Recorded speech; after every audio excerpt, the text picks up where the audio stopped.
Hello friend, कैसे हैं आप लोग। तो आइए आज के टॉपिक में हम बात करने वाले हैं राज्य, राजा और एक प्राचीन गणराज्य के बारे में बात करेंगे। तो आज हम बात करते हैं इसमें राज्य राजा के बारे में। तो इसका जो यहाँ पर मेन काम होता है, यहाँ पर हम बात करने वाले हैं कुछ प्रमुख ऐसे महाजनपद के बारे में हम बात करेंगे। महाजनपद। और हम यहाँ पे बात करेंगे किसके बारे में, तो हम यहाँ पे महाजनपद के साथ साथ बात करेंगे कुछ प्रमुख गणराज्यों के बारे में बात करेंगे। यदि हम यहाँ पर गणराज्य की बात करते हैं तो गणराज्य में आपके पास आ जाएगा मगध के बारे में हम बात करेंगे। इसके साथ साथ हम बात करेंगे महाजनपद में कुछ प्रमुख संघ के बारे में बात करेंगे। तो ऐसे कुछ क्षेत्रों के बारे में आज हम इसी टॉपिक पे बात करने वाले हैं। तो क्लास इसी में हमारा सबसे पहला पॉइंट जो आ रहा है, कह रहा है कि कुछ लोग शासक कैसे बने। जब कोई शासक बनता है तो वो कैसे बनता है। तो यहाँ पे कहा जा रहा है कि 50 वर्षों से हम अपने भारत में देखा जाए, इंडिया में यदि देखा जाए तो अभी के टाइम में यहाँ पर जो रूलर होता है, इस रूलर को हम क्या करते हैं, इलेक्ट करते हैं, इलेक्ट। लेकिन क्या आपको पता है कि प्राचीन टाइम में हमारे पास जो रूलर हुआ करते थे, जो शासक हुआ करते थे, क्या इन शासकों का भी पहले के टाइम में क्या है, इलेक्शन हुआ करता होगा? नहीं। पहले के टाइम में किसी भी राजा का इलेक्शन नहीं हुआ करता था, बल्कि वह हायरार्की सिस्टम के बेस पर आता था। मतलब कि आपके बड़े बेटे का शासन पर आएगा, फिर उसके जो बड़े बेटे होंगे वो शासन पर आएगा। तो ये पूरा हायरार्की सिस्टम चलता हुआ आ रहा था, जैसे आप कह सकते हो क्या, वंशवाद प्रणाली कह सकते हो, वंशवाद। मतलब एक ही वंश के लोग इसमें लगातार आते जाते रहेंगे। कह रहा है कि हमने अध्याय 4 में ये पढ़ा कि कुछ राजा संभवतः जन यानी कि लोगों द्वारा चुने जाते थे, लेकिन 3000 साल पहले राजा बनने की प्रक्रिया में कुछ क्या आते हैं, बदलाव दिखाई पड़ते हैं। यहाँ पे कह रहा है किस प्रकार के बदलाव आपको इस समय देखने को मिलते हैं। तो कह रहा है यहाँ पर कि कुछ लोग बड़े बड़े यज्ञ का आयोजन कर राजा के रूप में प्रतिष्ठित हो गए। अब आपको पता है कि प्राचीन टाइम में जो शासक हुआ करते थे ना, वह यज्ञ किया करते थे। अब बात आती है कि यज्ञ करने के मुख्य रीजन या फिर मुख्य कार्य क्या थे। इसका मुख्य कार्य ये था ताकि ये यहाँ पर अपने बहुत बड़े साम्राज्य के अंदर अपना शासन फैला सके, अपने शासन को बढ़ावा दे सके। इसके लिए इन्होंने यहाँ पर यज्ञ का काम किया था। कह रहा है अश्वमेध यज्ञ एक ऐसा ही आयोजन था जिसमें एक घोड़े को राजा के लोगों की देखरेख में स्वतंत्र विचरण, विचरण का मतलब होता है घूमना, तो इसे घूमने के लिए छोड़ दिया जाता था। इस घोड़े को किसी दूसरे राजा ने रोका तो वहां अश्वमेध यज्ञ करने वाले राजा से लड़ाई करनी पड़ती थी। अगर उन्होंने घोड़े को जाने दिया तो इसका मतलब ये था कि अश्वमेध यज्ञ करने वाला राजा उनसे ज्यादा शक्तिशाली था। जैसे कि अब यहाँ पर हम बात करते हैं तो इसके लिए आप ये समझ सकते हैं, जैसे कि हमारे पास क्या है, तो हमारे पास घोड़ा है।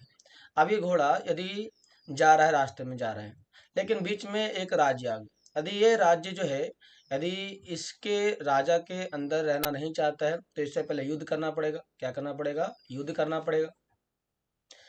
या तो फिर वो युद्ध करे, या तो फिर वो सीधे सीधे इसकी अधीनता को स्वीकार कर ले, इसके अंडर में आके काम करना चालू कर दे।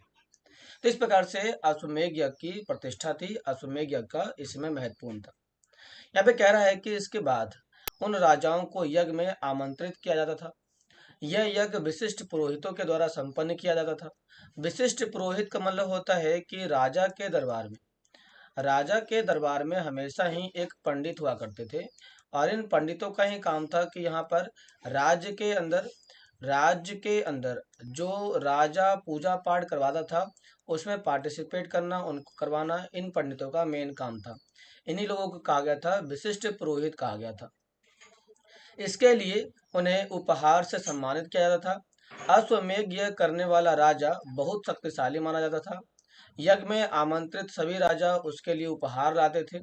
ऐसा इसलिए क्योंकि जो भी राजा यहाँ पर आते थे, वह उपहार इसलिए लाया करते थे ताकि इन राजाओं का जो शासन है, वो शासन आसानी से और आरामदायक तरीके से चल सके। किसके अंदर में? तो इस राज्य के अंदर में चल सके। इसीलिए इस समय इन प्रकार के राजाओं के द्वारा उपहार को बड़ी मात्रा में लाने का काम किया गया। कहता है इन सभी आयोजनों में राजा का मुख्य स्थान होता था। उसे राज सिंहासन या बाघ की खाल के एक विशेष आसन पर बिठाया जाता था। युद्ध क्षेत्र में राजा का सारथी ही उसका सहचर, सहचर का मतलब होता है उसके साथ चलने वाला होता था। यज्ञ के अवसर पर वो राजा के साथ रहता था और राजा के विजय तथा अन्य गुणों का गुणगान किया करता था। अब यहाँ पर बात आ रही है किसके बारे में, तो यहाँ पे बात कर रहा है सारथी के बारे में। तो जो सारथी वो था जो यहाँ पर सहचर था। सहचर का मतलब होता है जो साथ में रहता है, जो साथ में रहता है। किस रूप में वो रहेगा, रथ को चलाने के रूप में रहेगा। और जब रथ चलाया करता था और जब राजा जीत के आता था तो राजा के जीतने के बाद उसके विजय का एक गुणगान भी किया करता था। राजा के सगे संबंधी खासकर उसकी रानियों पुत्रों को भी कई छोटे छोटे अनुष्ठान करने होते थे। अन्य सारे आमंत्रित राजाओं का काम सिर्फ बैठकर यज्ञ की पूरी प्रक्रिया को देखना भर था। मतलब कि इसके अंदर जो भी बाहरी राजा आया करते थे, जैसे कि मैंने आप लोग को बुला लिया, आप राजा हैं तो आपका मेन काम था केवल क्या, देखना था। मतलब कि आप लोग केवल ऑडियंस की तरह काम कर रहे हो। जैसे कि जब किसी के यहाँ शादी विवाह होती है तो हम कल देखने चले जाते हैं ना, उठा करके, वैसे ही यहाँ पर जो राजा आते थे बस वह देखने के लिए आते थे। मतलब कि वो अपनी उपस्थिति को दर्ज करने के लिए, अपने आप को यहाँ पर प्रेजेंट दिखाने के लिए ही आते थे। इनका और कोई दूसरा खास काम नहीं था। कह रहे कि राजा के ऊपर पुरोहित पवित्र जल के छिड़काव के साथ साथ अन्य अनुष्ठान करते थे। जैसे कि आप घर में जब पूजा पाठ होता है तो गंगा जल छिड़का जाता है, यहाँ पर भी कुछ चीजों को गंगा जल छिड़का गया था। यहाँ पे कह रहा है विष अथवा वैश्य जैसे कि सामान्य लोग उपहार लाते थे, जिन्हें पुरोहित शूद्र मानते थे, उन्हें कई अनुष्ठानों में शामिल नहीं किया जाता था। तो यहाँ पे क्लास कह सकते हो कि अ, अश्वमेध यज्ञ किया गया, जब अश्वमेध यज्ञ किया गया तो अश्वमेध यज्ञ के अंदर किन किन लोगों को शामिल किया गया, तो इसमें राजा को शामिल किया गया। इसके साथ साथ इसमें देखा जाए तो इसमें वैश्य को भी शामिल किया गया था, इसमें वैश्य को भी शामिल किया गया था और शूद्रों को भी शामिल किया गया था। लेकिन यहाँ पर ध्यान देने की बात यह है कि शूद्र को कई सारे कामों में शामिल नहीं किया गया था, क्योंकि शूद्र को क्या माना गया था, तो शूद्र को नीची जाति मानी गई थी। इसलिए नीची जाति मानने के कारण यहाँ पर इन लोगों को कभी भी शामिल कई सारे यज्ञों में शामिल नहीं किया गया था। क्लास में देखो कह रहा है क्या वर्ण क्या होते हैं। आइए थोड़ा देखते हैं वर्ण के बारे में। कह रहा है इस समय उत्तर भारत में खासकर गंगा यमुना क्षेत्र में कई ग्रंथ रचे गए। ऋग्वेद के बाद रचे होने के कारण ये उत्तर वैदिक ग्रंथ कहे जाते हैं। अब उत्तर वैदिक ग्रंथ किसे कहते हैं, तो कह सकते हैं कि ऋग्वेद के बाद लिखे गए ग्रंथों को उत्तर वैदिक कहते हैं। क्या कहते हैं इसे, उत्तर वैदिक कहते हैं। ठीक है क्लास। यह कह रहा है कि इनके अंतर्गत कौन कौन से वेद आते हैं, सामवेद, यजुर्वेद, अथर्ववेद, ये सारे ही ऋग्वेद के बाद आते हैं। इसलिए इस प्रकार के वेदों को हम कहते हैं उत्तर वैदिक ग्रंथ कहते हैं। अन्य ग्रंथ भी शामिल किए गए हैं। पुरोहित द्वारा रचित इन ग्रंथों में विभिन्न प्रकार के अनुष्ठान और संपादन की विधियां अपनाई गई है। इनमें सामाजिक नियमों के बारे में बताया गया है। किसमें, तो जो उत्तर वैदिक थे, हमारे पास जो उत्तर वैदिक थे, इसमें खास करके सामाजिक विधियों के बारे में बताया गया है। बताया गया तो सामाजिक नियमों के बारे में बताया गया है कि समाज में किस प्रकार के नियम थे, किस प्रकार की विधियां थी, उनके बारे में इसके अंदर बताया गया है। कहता है उस समय समाज में कई समूह थे, जैसे कि पुरोहित थे, योद्धा था, किसान थे, पशुपालक, व्यापारी, शिल्पकार, श्रमिक, मछली पकड़ने वाले, जंगल में रहने वाले लोग भी शामिल थे। तो कह सकते हो कि उत्तर वैदिक काल में समाज के अंदर विभिन्न प्रकार के लोग एक साथ रहा करते थे। कहता है जहाँ कुछ पुरोहित तथा योद्धा वैभवशाली थे, वहीं कुछ किसान व्यापारी भी धनवान थे। दूसरी ओर पशुपालक, शिल्पकार, श्रमिक, मछली पकड़ने वाले, शिकारी और भोजन संग्राहक भी यहाँ पर आ करते थे, लेकिन ये लोग कैसे थे, निर्धन थे। तो निर्धन में किन किन लोगों को शामिल किया गया, तो निर्धन में इन सभी लोगों को यहाँ पर शामिल किया गया। कहता है कि पुरोहितों ने लोगों को 4 वर्णों में बांटा, जिसे कहते हैं वर्ण। तो समाज को 4 वर्गों में जो बांटा गया है उसे वर्ण के आधार पर बांटा गया है। उनके अनुसार प्रत्येक वर्ण के अलग अलग कार्य डिसाइड किए गए थे। पहला वर्ण ब्राह्मण का आता है, जिनका मेन काम था वेदों का अध्ययन करना, यज्ञ करना, इनका मेन काम था। उनके लिए उपहार भी मिलता था। दूसरे स्थान पर जो थे वो शासक थे, जिन्हें हम क्षत्रिय भी कहते हैं। इनका मेन काम होता है युद्ध करना और लोगों की रक्षा करना। तीसरा काम होता है विष या वैश्य कहा गया था। इनमें किसान थे, पशुपालक थे, व्यापारी थे। तो किसान, पशुपालक और व्यापारी में किसको शामिल किया गया? तो उसमें वैश्या को शामिल किया गया। क्षत्रिय और वैश्या दोनों ही यज्ञ करने का अधिकार प्राप्त किया गया था। वर्णों में अंतिम स्थान शूद्रों का था और अन्य काम तीनों वर्गों की सेवा करना था। इन्हें कोई अनुष्ठान करने का अधिकार नहीं था। प्रायः औरतों को भी शूद्रों के समान माना गया था। महिलाओं और शूद्रों को वेद का अध्ययन करने का अधिकार नहीं था। महिलाओं और शूद्रों को। तो थोड़ा सा ना हम यहाँ पे समझ लेते हैं कौन कौन से वर्णों के बारे में बताया गया। तो पहले हमारे पास आते हैं ब्राह्मण आते हैं। ब्राह्मण का मेन काम था क्या? यज्ञ करवाना इनका मेन काम था, यज्ञ करवाना और वेद का पढ़ना, वेद को पढ़ना इनका मेन काम था। दूसरे हमारे पास आ जाते हैं क्षत्रिय आ जाते हैं। तो क्षत्रियों का मेन काम क्या था? क्षत्रियों का मेन काम था यहाँ पर रक्षा करना और आता था युद्ध करना। तीसरा इनका मेन काम था क्या? यज्ञ करवाना।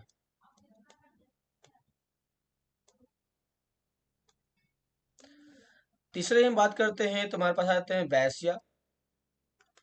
वैश्या को भी काम दिया गया था यज्ञ करवाने का। इनका और काम था व्यापारी का काम था। इसके बाद हमारे पास आते हैं शूद्र का काम आता है। यदि हम बात करते हैं शूद्र के बारे में, तो शूद्र का काम क्या था? शूद्र का काम था ऊपर के तीनों वर्गों का, ऊपर तीनों, सॉरी सॉरी, इसको थोड़ा सा इरेज करना पड़ेगा।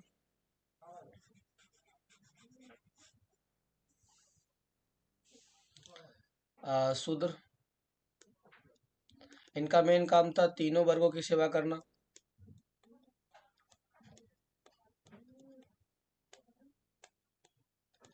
इनका इस प्रकार से काम डिसाइड किए गए थे। अब एक चीज और ध्यान देना कि शूद्र में जो था ना, शूद्र में महिलाओं को भी शामिल किया गया था। शूद्र में महिलाओं को भी शामिल किया गया था। इन्हें एक काम नहीं किया गया था और वो था कि ये यज्ञ नहीं करवा सकते थे। यज्ञ करने का अधिकार नहीं था, यज्ञ करने का अधिकार नहीं दिया गया था। क्लास आई देखता है, कह रहा है क्या? कह रहा है कि पुरोहित के अनुसार सभी वर्ण का निर्धारण जन्म के आधार पर हुआ करता था। उदाहरण के तौर पर ब्राह्मण माता पिता के संतान ब्राह्मण के ही होते थे। बाद में कुछ लोगों को अछूत माना गया। अछूत वर्गों में कुछ शिल्पकार थे, शिकारी थे, भोजन संग्राहक थे। तो ये क्वेश्चन आ सकते हैं कि इस समय अछूत किन्हें माना गया था? तो इस समय अछूत तीन लोगों को माना गया था, शिल्पकार को, शिकारी को और भोजन संग्राहक को माना गया था। इसमें कहता है कि साथ ही इनमें वे लोग भी आते हैं जो शवों को दफनाने जलाने का काम करते थे। इन लोगों से संपर्क अपवित्र माना गया। तो जो लोग यहाँ पे शव को दफनाने और जलाने का काम करते थे, हमने इस समय उन्हें जुल्हा कहा था। हमने इस समय उन्हें क्या कहा था? जुल्हा कहा था। ठीक क्लास? कह रहा है कि कई लोगों ने ब्राह्मणों के द्वारा बनाई गई इस वर्ण व्यवस्था को स्वीकार नहीं किया। कुछ राजा स्वयं को पुरोहित से श्रेष्ठ मानते थे। कुछ लोग जन्म के आधार पर वर्ण का निर्धारण सही नहीं मानते थे।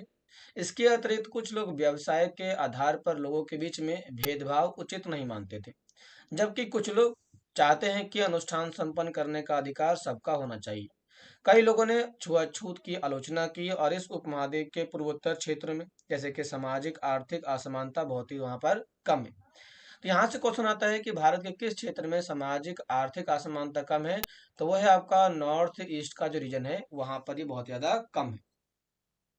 कह रहा है जनपद क्या होता है? आइए देखते हैं जनपद के बारे में।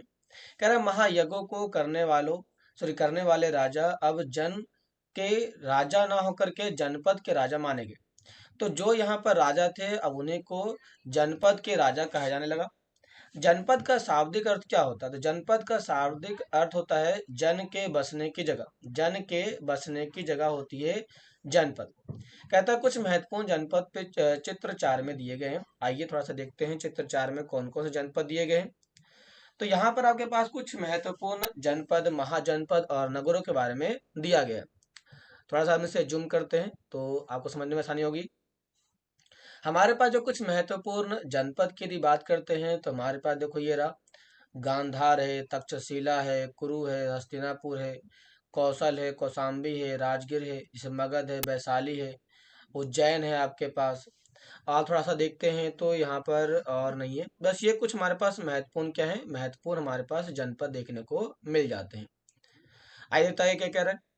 तो क्लास आप कह रहा है कि पुरातत्वविदों ने इन जनपद की कई बस्तियों की खुदाई की और दिल्ली में पुराना किला, उत्तर प्रदेश में मेरठ के हस्तिनापुर, एटा के पास अजंती खेड़ा, इसके कुछ प्रमुख जनपद देखने को मिल जाते हैं। तो क्लास ध्यान देना कि यहाँ पर जो प्रमुख जनपद हैं वो कहाँ कहाँ पर है। तो पहला हो गया दिल्ली हो गया, दूसरा हो गया उत्तर प्रदेश का मेरठ हो गया जहाँ पर हस्तिनापुर में खुदाई की गई थी, और तीसरा हो गया आपका अंतरजी खेड़ा हो गया। कहता है कि यहाँ पे कहता है कि खुदाई से पता चलता है कि लोग झोपड़ियों में रहते थे और मवेशियों तथा अन्य जानवरों को पालते थे। वे लोग चावल, गेहूं, धान, जौ, दालें, गन्ना, तिल और सरसों जैसी फसलों को उगाने का काम किया करते थे। यहाँ पे कह रहा है कि इन सूची से तुम्हें किसी एक ऐसी फसल का नाम मिला जिसका उल्लेख अध्याय 3 में नहीं। तो क्लास को पता होगा कि वहां पर हम लोगों ने बातें की थी, लेकिन वहां पर गेहूं के उत्पादन के बारे में जानकारी नहीं मिलती है, लेकिन यहाँ पर हमें गेहूं की जानकारी का मिल जाती है। अब ऐसा इसलिए क्योंकि ये जो इलाका था वो इलाका आपका गंगा नदी के किनारे बसा हुआ है, इसलिए यहाँ की मिट्टी काफ़ी ज़्यादा फर्टाइल थी, काफ़ी ज़्यादा उपजाऊ थी। इसलिए यहाँ पर चावल, गेहूं, धान, जौ, दालें, गन्ना, तिल, सरसों इत्यादि की फसलें यहाँ पर बड़े स्तर पर की जाती है। कह रहे हैं कि लोग मिट्टी के बर्तन भी बनाते थे, कुछ धूसर और कुछ लाल रंग के होते थे। धूसर का मतलब होता है और लाल रंग का मतलब होता है, जैसे कि आप सामने डायग्राम में देख रहे हैं, ये धूसर कलर का है। और धूसर का मतलब जिसमें मिट्टी के टाइप का थोड़ा सा देखने को मिल जाता है। कह रहा है इन पुरास्थलों में कुछ विशेष प्रकार के बर्तन मिले हैं जिन्हें चित्रित धूसर पात्र कहा गया। तो चित्रित का मतलब होता है कि बर्तनों के ऊपर चित्र भी बनाने का काम किया गया होगा। कह रहा है कि इसमें जैसा कि हम इनके नाम से ही स्पष्ट होता है कि बर्तनों पर चित्रकारी की गई है, और ये आमतौर पर सरल भाषाओं में देख, तो यहाँ पर समझ में ही आ रहा है कि जो बर्तन है, बर्तन के ऊपर जो डायग्राम बनाए गए हैं, इसी डायग्राम के आधार पे इसमें कहा गया कि ये डायग्राम चित्रित हुआ करते थे। लेकिन आमतौर पर इसमें सरल रेखाएं, ज्यामितीय आकृतियों भी देखने को मिल जाती है, जैसे कि आप देख रहे हैं सरल सरल रेखाएं देख रहे हैं। तो ये जो डायग्राम आप देख रहे हैं कहीं ना कहीं ज्यामितीय आकार को बताने का काम करती है। क्लास आइए बात करते हैं, नेक्स्ट पॉइंट हमारा आता है महाजनपद आता है। करीब 2500 साल पहले कुछ जनपद अधिक महत्वपूर्ण हो गए, इन्हें महाजनपद कहा गया। तो जो जनपद ज्यादा महत्वपूर्ण हो जाते हैं उन्हीं को हमने क्या कहा, महाजनपद कहा। अब चित्र 4 में देखेंगे कि कुछ महाजनपदों को दिखाया गया है। अधिकतर महाजनपद की एक राजधानी हुआ करती थी और कई राजधानियों में किलेबंदी भी की गई थी। इनके चारों ओर लकड़ी, ईंट, पत्थर की ऊंची ऊंची दीवार बनाई गई थी। अब इस प्रकार से देखो, ध्यान देना यहाँ पर कि जो किला बनाया गया था, यहाँ पर जो किला बनाया गया था, किले को बनाने के लिए यहाँ पर क्या इस्तेमाल किया, तो यहाँ पर लकड़ी का इस्तेमाल किया गया, यहाँ पर ईंटों का इस्तेमाल किया गया, इसके साथ साथ यहाँ पर पत्थरों का इस्तेमाल किया गया, और इन सभी से यहाँ पर काफी बड़ी बड़ी दीवारें बनाएगी ताकि यहाँ पर बाहर से होने वाले हमले को रोका जा सके। इसमें कहता है कि ऐसा लगता है कि कुछ लोगों ने अन्य राजाओं के आक्रमण से डर करके अपनी सुरक्षा के लिए इन किलों का निर्माण किया होगा। कुछ राजा अपनी राजधानी के चारों ओर विशाल, ऊंची और प्रभावशाली दीवार खड़ी की होगी, और अपने विस्तार की बात कर रहा है, तो अपनी समृद्धि और शक्ति का प्रदर्शन भी किया करते होंगे। तो क्लास में आपको यहाँ पर थोड़ा सा बताना चाहूंगा। हमारे पास ये जो आप देख रहे हो ना मगध, मैंने अभी आपको मगध दिखाया था। तो जब आप देख रहे हो मगध के बारे में, तो मगध जो है ना, मगध जो था वो उस समय अपने आसपास चारों ओर पहाड़ियों से घिरा हुआ था। तो वहां पर जो पहाड़ियां घिरी हुई थी, तो उसने उसी पहाड़ी के ऊपर अपना किला बना रखा था, किला। इस किले के मुख्य पर्पस ये थे ताकि यहाँ से आने वाले लोग जो थे वो यहीं पर रुक जाया करते थे, इसीलिए यहाँ पर किले को बनाने का काम काफी बड़े स्तर पर देखने को मिल जाता है। क्लास इसमें थोड़ा सा और अधिक हम बात करते हैं तो इसमें एक बात और भी कही जाती है कि इसमें बनाए गए किलों का मुख्य उद्देश्य था अपने राज्य की सुरक्षा करना, और उनका विस्तार करना भी इनका मुख्य उद्देश्य था। कहता है इस तरह के किले अंदर रहने वाले लोगों और उस क्षेत्र में नियंत्रण रखना भी सरल हो जाया करता था। इस तरह की विशाल दीवारें बनाने के लिए व्यापक योजना की आवश्यकता थी, और लोगों की सॉरी और लाखों की संख्या में ईंटें, पत्थरों का इंतजाम करना भी पड़ता था। तो देखो कह रहे हैं लाखों की संख्या में ईंटों का और पत्थरों का इंतजाम करना। तो यहाँ पर जो पहाड़ों पे बनाया गया था, तो पहाड़ों पर उन्हीं के टुकड़ों के माध्यम से इन्होंने क्या कर दिया, तो इन्होंने बहुत बड़ी बड़ी आपको पर्वतें, सॉरी, आपकी दीवार बनाने का काम चालू किया। मैं अभी आपको दिखाता हूँ एक पिक्चर में। तो क्या देख रहे हैं आप ये पिक्चर को? आप ये जो पिक्चर देख रहे हैं ना, ये पिक्चर बताता है कि यहाँ पर पहाड़ों के ऊपर भी इस प्रकार से बनाए गए थे। ये जो आप देख रहे हैं इस साइड में, ये जो आप देख रहे हैं इस साइड में, ये जो दिख रहा है आपको, ये पत्थरों से ही बनाया गया था। तो आपको समझ में आ चुका होगा कि यहाँ पर किस प्रकार से राजाओं ने अपने राज्य की सुरक्षा के लिए इस प्रकार के काम काफी बड़े स्तर पर किए होंगे। आगे तो कह रहा है कि हजारों स्त्री पुरुषों और बच्चों ने इनके लिए अधिक परिश्रम किया होगा। इनके लिए संसाधन की आवश्यकता पड़ती होगी। अब राजा सेना रखने लगे थे। सिपाहियों की नियमित वेतन देकर के पूरे साल रखा गया था। कुछ भुगतान संभवतः आहत सिक्के, आहत का मतलब क्या होता है, थोड़ा ध्यान देना, यहाँ पर आया है आहत सिक्कों के बारे में बात आई है। तो आहत सिक्के का मतलब होता है ढाला गया सिक्का। क्या होता है? ढाला गया सिक्का। जिसे कहते हैं ढलवा सिक्का भी कह सकते हैं आप लोग, जिसको हमने क्या किया, सांचे में ढालने का काम किया हो। तो कह सकते हो यहाँ पर कि यहाँ पर सिपाहियों को जो नियमित तौर से वेतन दिया गया था, वो सिक्के के तौर पर दिए गए थे, आहत सिक्के के बारे में दिए गए थे। कहता है इन सिक्कों के बारे में तुम अध्याय 8 में विस्तार से पढ़ोगे। क्लास, ये जो आप देख रहे हैं ना, ये जो डायग्राम आप देख रहे हैं, ये जो आदमी बना रहा है इस चित्र को, कह रहा है कि कौशाम्बी किले की दीवार का ये चित्र आधुनिक उत्तर प्रदेश के इलाहाबाद के पास मिली है। ईंट की दीवार के अवशेष हैं। इसके एक भाग का निर्माण संभवतः 2500 साल पहले हुआ था। तो ये दिखाया जा रहा है पूरा पूरा दीवार ही है जो इस प्रकार से बनाया गया था ताकि बाहर से होने वाले हमले को रोका जा सके। कह रहा है कर, अब टैक्स की बात आती है कि यहाँ पर लोगों ने टैक्स किस रूप में पे किया होगा। तो कह रहा है कि महाजनपद के राजा विशाल किले बनवाते थे और बड़ी सेना रखते थे। इसके लिए उन्हें प्रचुर संसाधन, मतलब कि जितना जरूरी हो सके उससे ज्यादा संसाधन की नीड थी। इसके लिए उन्हें कर्मचारियों की भी आवश्यकता होती थी। महाजनपद के राजा लोगों के द्वारा समय समय पर लाए गए उपहार पर निर्भर ना रह करके यह नियमित रूप से कर को वसूलते थे। तो यहाँ पर कर को, टैक्स को वसूला गया था, और वो भी रेगुलर बेसिस पर, महीने में, साल में, ऐसे यहाँ पर टैक्स को लिया गया था। तो कह रहा है कि फसलों पर लगाए गए कर सबसे महत्वपूर्ण थे क्योंकि अधिकांश लोग किसानी थे। प्राय उपज का 1/6 पार्ट, तो कहा जा रहा है क्या, 1/6 पार्ट आपको टैक्स के रूप में देना अनिवार्य था। ये निर्धारित किया जाता था कि जिसे एक भाग कहा गया। ये डिसाइड किया गया कि आपको कितना देना पड़ेगा, एक साल में देना पड़ेगा या एक महीने में देना पड़ेगा, इसको पहले ही डिसाइड कर दिया गया। कह रहे कि कारीगर के ऊपर भी कर लगाए गए जो प्रायः श्रम के रूप में चुकाया करते थे। जैसे कि मैं एक आदमी हूँ और मैं यहाँ पर 7 दिनों में से कम 3 दिन या 2 दिन क्या करूँगा, तो राजा के यहाँ पर काम करूँगा। तो जो राजा के यहाँ मैं काम कर रहा हूँ, मैं क्या कर रहा हूँ, यहाँ पर श्रम का दान कर रहा हूँ, श्रम के माध्यम से मैं पैसा और टैक्स वसूल कर रहा हूँ, दे रहा हूँ उनको। जैसे कि एक बुनकर, लोहार, सुनार को राजा के लिए महीने में एक दिन काम करना अनिवार्य था। पशुपालकों को जानवर या उनके उत्पाद के रूप में कर देना पड़ता था। तो देखो यहाँ पर सभी लोगों को, यहाँ पर जो टैक्स दिया गया था वो टैक्स सभी लोगों को दिया गया था। पहले यहाँ पर टैक्स किसानों को भी दिया गया था। दूसरा टैक्स दिया देखा जाए तो यहाँ पे श्रमिकों को दिया गया क्योंकि श्रमिक भी टैक्स को पे किया करते थे। तीसरा की बात करते हैं तो पशुपालकों को दिया गया था टैक्स, मतलब कि पशुपालक भी अपना टैक्स पे किया करेंगे। यहाँ पर व्यापारियों को भी टैक्स देना अनिवार्य था, तो व्यापारी लोग भी अपना टैक्स दिया करते थे। जो सामान खरीदते थे और बेचते थे उनके ऊपर टैक्स देना अनिवार्य था। यहाँ पर आखेटक और संग्राहक, मतलब कि वो लोग जो जंगलों में रहा करते थे उन लोगों को भी यहाँ पर टैक्स देना अनिवार्य था। तो आखेटक समुदाय को भी यहाँ पर टैक्स देने के लिए अनिवार्य कर दिया गया था। कह रहा है कि कृषि में परिवर्तन, कह रहा है कि इस युग में कृषि के क्षेत्र में दो बड़े परिवर्तन आए। यहाँ पे कह रहा है क्या, दो बड़े परिवर्तन। तो दो बड़े परिवर्तन कौन कौन से थे? पहला यदि बात करते हैं तो कह रहा है कि फल अब लोहे के बनने लगे थे। जैसे कि हमारे पास ये हल है, तो हल जो था ना पहले के टाइम में, सॉरी थोड़ा सा ये हल गलती से बन चुका है। पहले के जो हल हुआ करते थे वह कुछ इस टाइप के हुआ करते थे, आपको दिखाता हूँ। हमारे पास ये हल थे ऐसे, और ये कुछ इस टाइप का था, और फिर इस टाइप का हुआ करता था हल। तो पहले के जो हल थे ये लकड़ी के हुआ करते थे, यहाँ पर लकड़ी के। लेकिन अब क्या हुआ कि अब लकड़ी की जगह पर हमने यहाँ पे क्या कर दिया, तो हमने यहाँ पर अब लोहे का इस्तेमाल करना चालू कर दिया। कह रहा है कि अब कठोर जमीन की कठोर जमीन को लकड़ी के फाल की तुलना में लोहे के फाल से जोतना आसान हो गया था। इससे फलों की उपज बढ़ने लगी और दूसरे लोगों ने धान के पौधे को रोपण करना चालू कर दिया। तो पहले क्या था कि आपने बीज लिया और खेत में डाल दी। लेकिन अब क्या है कि हमने बीज को पहले क्या किया, तैयार किया, पहले हमने पौधा तैयार कर लिया और फिर पौधे को हमने यहाँ से उखाड़ा और अपने खेत में लगाना चालू कर दिया। तो हमने खेतों में पौधे को लगाने का काम किया था, जिसे कहते हैं रोपण।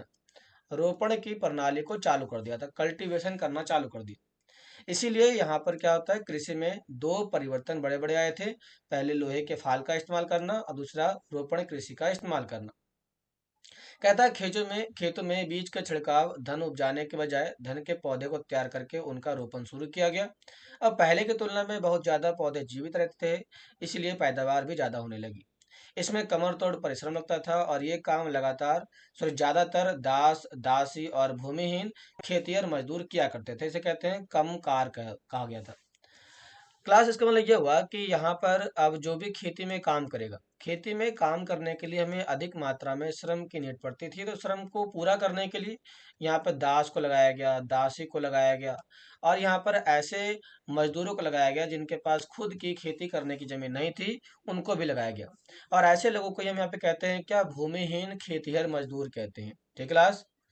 आइए कहता है क्या, सूक्ष्म निरीक्षण। थोड़ी सी हम बात करते हैं छोटे छोटे चीजों के बारे में। तो कह रहा है मानचित्र 4 में आप मगध को देखेंगे, तो मैंने मगध को दिखाया था। कह रहा है मगध को ढूंढो और लगभग 200 सालों के भीतर मगध सबसे महत्वपूर्ण जनपद बन चुका था। ये गंगा सोन जैसी नदियां मगध से होकर के जाती थी। इसके कारण इन मगध साम्राज्य को यातायात, ट्रांसपोर्ट, जल का वितरण, वाटर डिस्ट्रीब्यूशंस और जमीन को उपजाऊ बनाने के लिए महत्वपूर्ण भूमिका निभाई। मगध का एक हिस्सा जंगलों से भरा हुआ था और इन जंगलों में रहने वाले हाथियों को पकड़ करके उन्हें प्रशिक्षित कर सेना के कामकाज में उन्हें लगाया गया। यही नहीं, जंगलों से घर, गाड़ियां तथा रथ बनाने के लिए लकड़ियां भी मिलती थी। इसके अलावा इन क्षेत्रों में लोहे के अयस्क की खदान है। तो यहाँ पर आपको पता होगा जहाँ मगध बसा हुआ था, इस मगध के बारे में थोड़ा सा हम पहले देख लेते हैं मैप में, तो आपको थोड़ा सा और समझ में आएगा। थोड़ा सा जूम कर लेते हैं आपको। देखो, जहाँ पर मगध बसा हुआ है ना, यहाँ पर पूरा का पूरा इलाका ये जंगली इलाका था। ये पूरा का पूरा इलाका जंगली था और ये भी इलाका आपका जंगली था। तो यहाँ से हाथियों को पकड़ा गया, यहाँ से हाथियों को पकड़ा गया। ये देखो, ये और आपका नदियाँ आ रही है, तो इस नदियों के माध्यम से उन्होंने ट्रेड किया, आने जाने का काम किया। तो ये जो चीजें थी, ये इस समय मगध के साम्राज्य को फैलाने में महत्वपूर्ण भूमिका अदा कर रही थी। यहीं पे कह रहा है क्या, यहीं पर आगे कहता है हमारे साथ साथ, कहाँ चला गया, कह रहा है कि मगध दो महत्वपूर्ण शक्तिशाली शासक जिसके बिंबिसार और अजातशत्रु हुए थे और इन जनपदों को जीतने के लिए ये हर संभव साधन अपनाते थे। महापद्मानंद एक महत्वपूर्ण शासक थे। उन्होंने अपने नियंत्रण का क्षेत्र उस महाद्वीप के उत्तर पश्चिमी भाग तक फैलाया। बिहार में राजगिर, जिसे आधुनिक राजगिर के नाम से कहा जाता है, कई सालों तक मगध की राजधानी बनी रही। बाद में इसे पटना को कर दिया गया था। तो ये एक इम्पोर्टेंट पॉइंट है कि मगध की जो राजधानी थी, ये मगध की राजधानी आपको पहले कौन सी थी, तो पहले थी आपकी राजगीर थी। राजगीर का राजगिरी था, राजगिरी। तो राजगिरी का मतलब होता है राजाओं का घर होता है, राजाओं का घर होता है। राजगीर के बाद इसको फोर्थ सेंचुरी की यदि हम बात करते हैं, तो फोर्थ सेंचुरी में इसकी राजधानी को पाटलिपुत्रा कर दिया गया, पाटलिपुत्र कर दिया गया। तो पाटलिपुत्र करने का मुख्य मकसद ये था कि क्योंकि यहाँ पर जाने आने के लिए नदियां थी और कई सारे माध्यम थे। क्लादिवा कह रहा है क्या, 2300 साल पहले भी, पहले की बात की जाती है तो मैसेडोनिया के राजा सिकंदर विश्व विजय करना चाहता था, लेकिन पूरी तरह वो सफल नहीं हुआ। ऐसा इसलिए क्योंकि आपको पता होगा कि हमारा जो इंडिया था, तब आपको मैं मैप दिखाता हूँ। जब आप इस मैप को देखेंगे ना, तो आपको समझ में अच्छे से आ जाएगा। आपको पता है कि जब मैसेडोनिया का राजा सिकंदर जब इंडिया की ओर आ रहा था, तो वो इंडिया की ओर आकर के यहाँ पर रुक जाता है। ऐसा क्यों? तो आपको थोड़ा सा मैप जूम करते हैं। अब देखो, ये रहा आपका इंडस रिवर।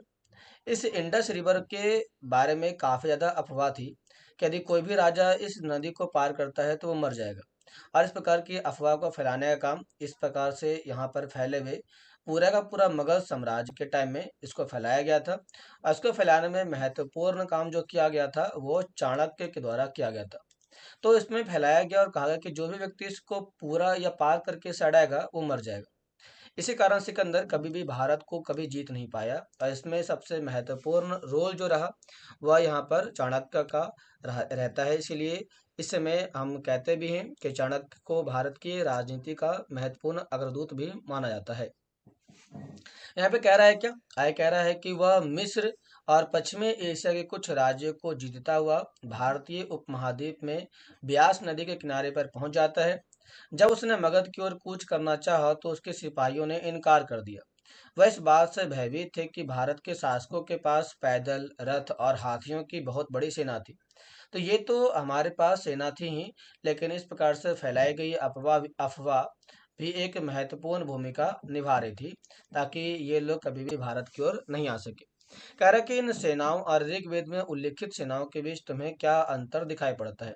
तो ऋग्वेद में जो बताया गया है सेनाओं के बारे में वह सेनाएं प्राचीन टाइम के आधार पर बताया गया, लेकिन इस प्रकार के सेना का निर्धारण यहाँ पर वर्तमान स्थितियों के आधार पर बनाया गया था।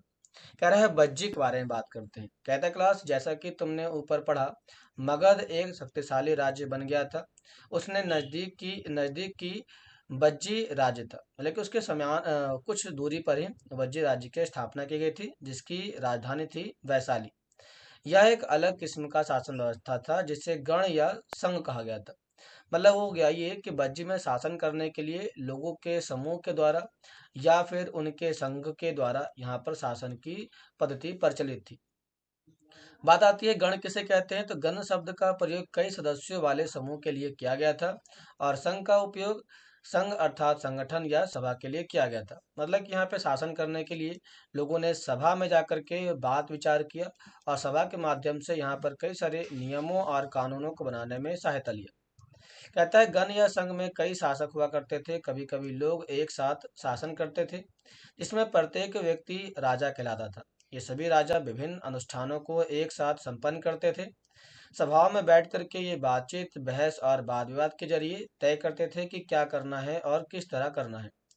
शत्रुओं के आक्रमणों से निपटने के लिए वह मिलकर के चर्चा करते थे। इसमें स्त्री, दास, कमकार इन सभाओं में इन्हें हिस्सा नहीं ले सकते थे।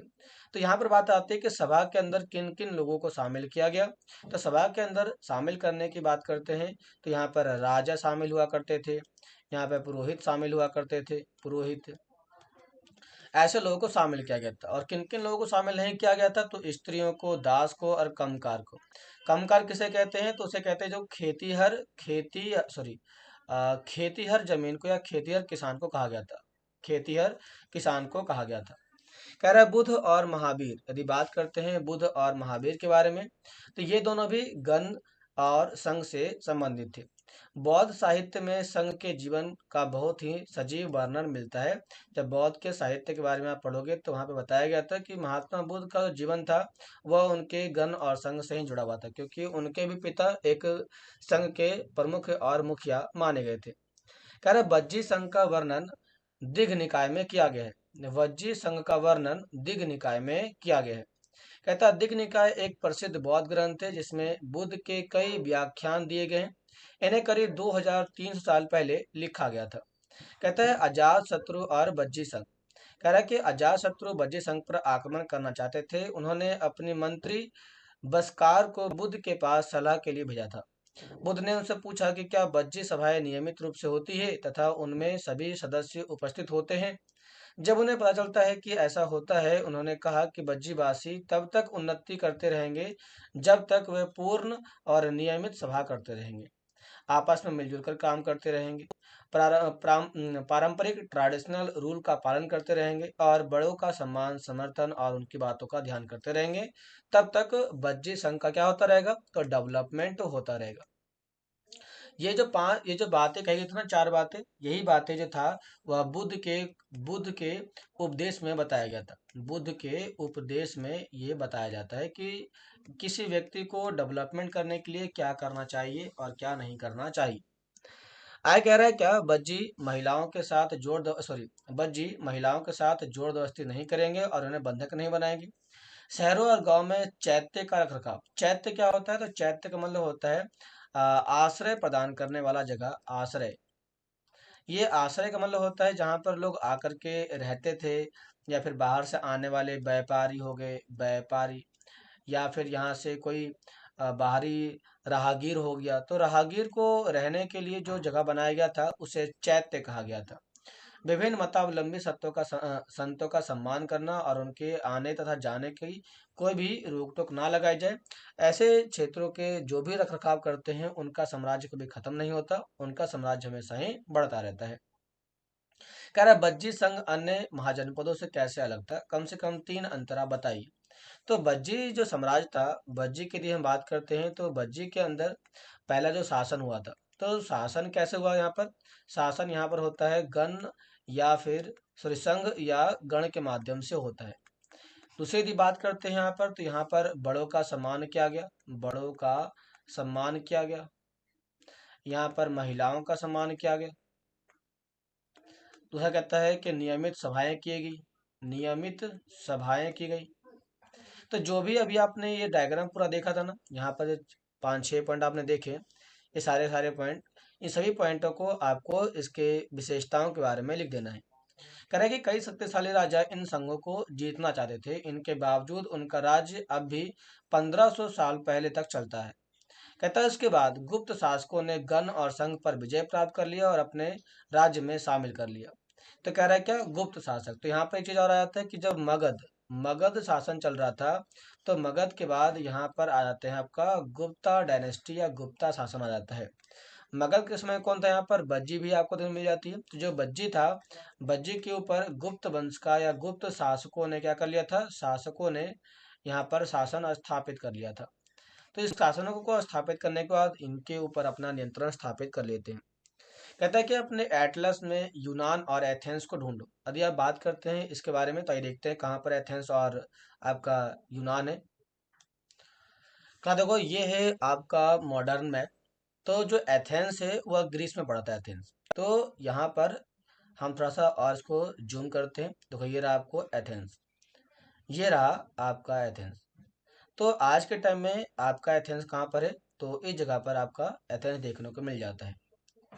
आइए देखते हैं आगे कहता है क्या हमारे बारे में। यहाँ कह रहा है कि लगभग 2500 साल पहले एथेंस के लोगों ने एक शासन व्यवस्था की स्थापना की, जिसे प्रजातंत्र या गणतंत्र कहते हैं। यह व्यवस्था लगभग 200 सालों तक चलती है, जिसमें 30 साल से ऊपर के सभी पुरुषों को पूर्ण नागरिकता प्राप्ति दी गई थी, जो दास नहीं थे। वहाँ एक सभा थी जो महत्वपूर्ण विषयों के ऊपर निर्णय करने के लिए साल भर में कम से कम 40 बार बुलाई गई थी। तो एक साल मतलब कि 365 बार में दिन में कम से कम 40 बार सभाओं को बुलाया गया था। इस सभा में सभी नागरिक भाग लिया करते थे और शासन के कई पदों पर नियुक्तियां लॉटरी के द्वारा की गई थी। सभी नागरिक को सेना और नौसेना के अपनी सेवाएं देनी पड़ती थी और औरतों को नागरिक का दर्जा नहीं दिया गया था। एक मेन पॉइंट यहाँ पर आता है।